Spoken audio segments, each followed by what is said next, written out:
I presume there is scarce a human being who, resolved to speak openly, would not confess to having something that plagued him, something from which he would gladly be free, something rendering it impossible for him at the moment to regard life as an altogether good thing.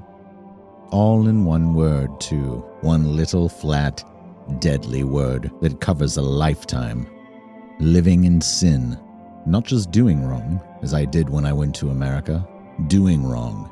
Knowing it is wrong. Stopping doing it. Forgetting. That's not what they mean. It means just what it says in black and white. Living in sin. With sin. Always the same.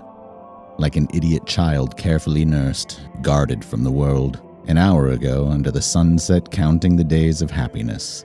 Now, under the first stars and the last gray whisper of day, all this mysterious tumult of sorrow. What shadow had fallen in the candlelight? Past and future, the years when I was trying to be good in the cigar smoke, torn in pieces by something already dead. All the future with you. All the future with or without you. War coming. World ending. Sin. Unconverted men walk over the pit of hell on a rotten covering, and there are innumerable places in this covering so weak that they will not bear their weight, and these places are not seen.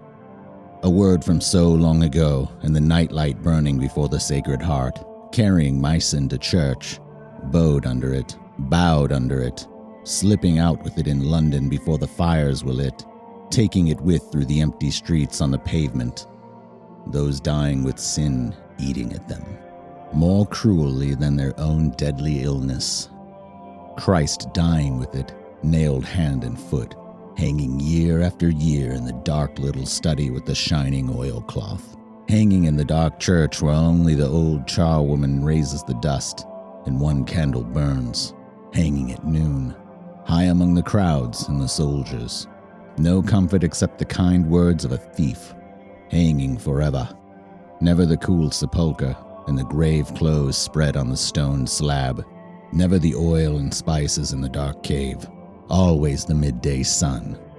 Certain new theologians dispute original sin, which is the only part of Christian theology which can really be proved. Some followers of the Reverend R.J. Campbell, in their almost too fastidious spirituality, admit divine sinlessness, which they cannot see even in their dreams. But they essentially deny human sin, which they can see in the street. No way back, the gates barred, all the saints and angels posted along the walls, thrown away, scrapped, rotting down.